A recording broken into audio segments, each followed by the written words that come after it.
Hello. All right. Podcast Tuesday. Here we are. Actually Thursday, but we'll still call it Podcast Tuesday. Welcome everybody. My name is Anthony. I'm Wally. Here we are today to talk about what's going on in Vegas and pahrump. Well, first of all, we're with Keller Williams Realty. We're both real estate agents. Yes, we are. We cover Las Vegas and pahrump. GLVAR. Greater Las Vegas area. Thank you for thank you, because I'm sitting there thinking, what did he just say? Oh gosh. But all right. We've done a couple of podcasts together over the past month, and thinking back on it, I think we should be clear. We both cover Las Vegas and pahrump. Either one of us can help buyers and sellers in both cities. Mm-hmm. Okay, moving on. Now we got that out of the way. So I found, as most of you know, I do a lot of work in pahrump, Vegas as well, but I love pahrump. Mm-hmm. I just found on Facebook a restaurant Facebook page for pahrump. Okay. And it lists all of the restaurants in pahrump, and people that go to them, they go in there and then they make a comment and stuff. And I think it's kind of cool because I've only been to a couple of restaurants out there. Mm-hmm. One of them called Mom's. Mm-hmm. I mean, every small town has a Mom's, I think. And by the way, it's a really good restaurant. And then there's this little ice cream place that I love out there. And it's like in the middle of nowhere, literally. There's a roundabout in front of it, so there's a couple of major streets coming, and then there's a roundabout, and then there's the ice cream place, and I always hit it every time before I go home. Okay, so this new Facebook group, is it showing you places you've never even thought about going to? So every time I go out there, I'm going to try a new restaurant now. Mm-hmm. So I'm kind of excited about it. Is there a lot to choose from? There is, really? Actually, and a variety. I mean, obviously there's a Mexican restaurant because that's everywhere out here in the West. But, I mean, there was a variety of other things. And they even talked about the winery. Really? So, okay. I'm going to be checking these things out next time I go out there. And since our last podcast, I have somebody that wants to go out there. Another one? Yes. Okay. So we're still getting hits on it. Still getting hits. So pahrump is still continuing to be hot, as you've kind of seen and alluded to. Kind of. I mean, well, we're past the election now, so it's going to be really interesting to see how things, I don't know if I should use this word, shake up a little bit. Mm-hmm. Because I've had so many clients say they wanted to wait till after the election to do anything, and then I have another handful of clients that are saying, yeah, we want to do something, but we're going to wait till the beginning of the year. And that's actually a great point, and I wanted to bring that up today. I'm not sure if you got the email from our lender, but he kind of sent out an email just kind of letting us know, what to expect over this next couple months. And the biggest thing that he brought up to my attention, and this is something that we talk about with our clients, is a lot of people have the same thought as you do. I'm going to wait till next year. I'm going to wait till the election gets done. So what's going to happen, come January, maybe even February, a lot of buyers are about to flood into the market. And if we do see the interest rates drop down as we expect them to over the next couple months, there's going to be a lot of competition. So if I was working with a buyer right now, my main thing that I would tell them is, I understand that you want to wait, but we should start getting the ball rolling a little, just so you can be ahead of, all these people that are about to fluctuate into the market. Well, and that's a great point, and that's great advice about getting a jump, so to speak, on the rest of the people, because we have low inventory. So if we have a lot of buyers and we have low inventory, that means a couple of things. One, it means you probably won't get the house you really want if you wait till the frenzy. Mm-hmm. Two, that could cause multiple offers, which means when there's multiple offers, the sellers raise their price. Mm-hmm. Right, and exactly. And I wasn't really in real estate when the whole kind of craze was happening with the COVID and whatnot, with, like you said, multiple offers, and not much was staying on the market more than a couple of days, and they were receiving over ask price. So can you kind of tell me, what was that like navigating that with your buyer clients and with your sellers? Prior to COVID, there was like 2 years prior to COVID, there was it was such a seller's market, and we had so many buyers. I'll never forget taking buyers to see the homes that they gave me a list they wanted to see, and coming around the corner and pulling up to, and before I pulled up to the house, I literally saw about 6 different agents in the front yard with their clients waiting in line to get into the to property. get into this house, to walk through it, and maybe make an offer with 10 other people. I mean, and I'm not exaggerating. That was so hard and so tough, and my clients got beat out on, I don't know, half a dozen different offers we sent out. Because here's the other problem you're going to run into is, as there's multiple offers, and each time there's a multiple offer, it's higher than the one before it, then you start getting into the problem of, will the house appraise? If you are lucky enough for the seller to accept your offer, but now it's gone up a little bit because of all the other offers, then we run into that problem. So let's hope it doesn't get to that point, because that's a miserable way to buy homes.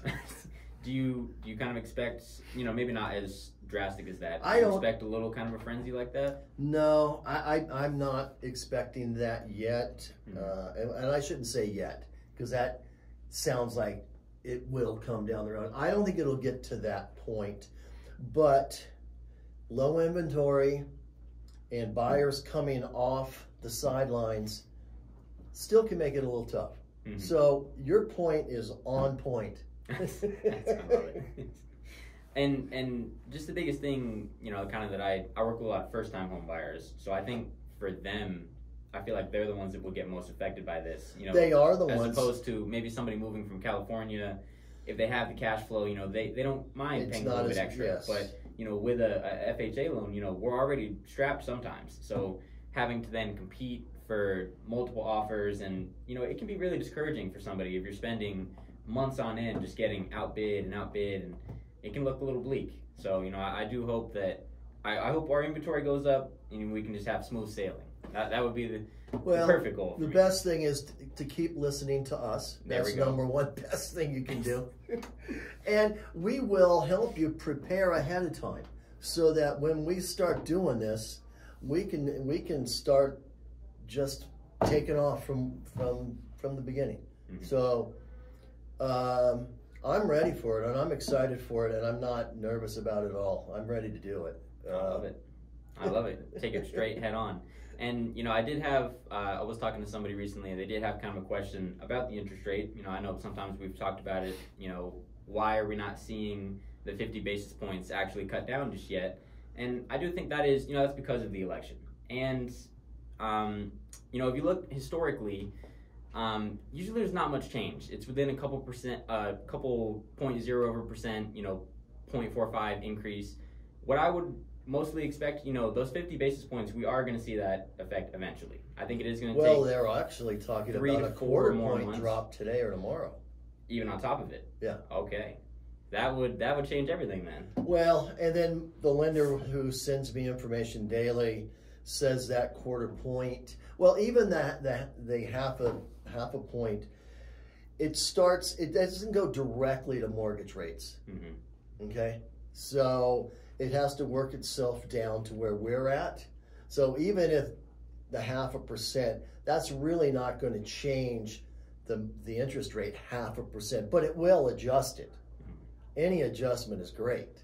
And then there's always, if there's a home you love, get it now, and then 6 months down the road, a year down the road, refinance to the interest rate that will be at that time, which will be lower than it is now. What does our broker always say? Marry the home, date the rate, something like that. Something along those lines. But it is true.